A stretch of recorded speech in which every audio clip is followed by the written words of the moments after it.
గ్రామీణ ప్రాంతాల యువ క్రికెటర్ల ప్రతిభను ప్రోత్సహించేందుకు TC20 క్రికెట్ లీగ్ జరుగుతోంది. నల్గొండ జిల్లా జట్టుకు అనురాగ్ యూనివర్సిటీ స్పాన్సర్ గా వ్యవహరిస్తున్నట్లు యూనివర్సిటీ ప్రతినిధులు తెలిపారు.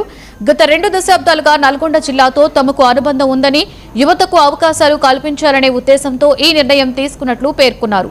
నల్గొండ నైట్స్ పేరుతో బరిలోకి దిగనున్న జట్టు ద్వారా గ్రామీణ యువత ప్రతిభ జాతీయ స్థాయిలో గుర్తింపు పొందుతుందని ఆశాభావం వ్యక్తం చేశారు.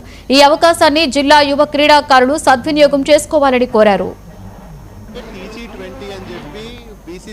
TC20 అని చెప్పి BCCI approved IPL format T20 format state వైడ్గా ఒక ప్రీమియర్ లీగ్ స్టార్ట్ చేశారు. దాంట్లో నల్గొండ టీం అనేది స్పాన్సర్ చేయాలనుకొని అనురాగ్ యూనివర్సిటీ నిర్ణయించుకున్నది. ఎందుకు అంటే మన అందరికీ తెలిసిందే, క్రికెట్ అనేది ఇంకొక రిలీజియన్ మనకి ఇండియాలో.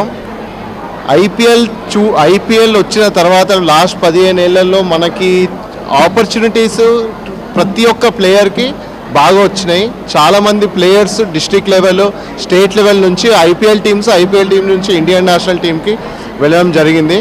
అదే సేమ్ కాన్సెప్ట్ కనీసం లోకల్ లెవెల్లో ఇంకా లోకల్ లెవెల్కి తీసుకురావాలి అనే ఉద్దేశంతోనే TC20 స్టార్ట్ చేశారు. అనురాగ్ యూనివర్సిటీ ఆల్మోస్ట్ గత 30 ఏళ్ళగా ఎడ్యుకేషన్లో మేము చేయగలిగిన ప్రయత్నాలు ఫర్ ఎ బెటర్ సొసైటీ చేస్తూనే ఉన్నాము.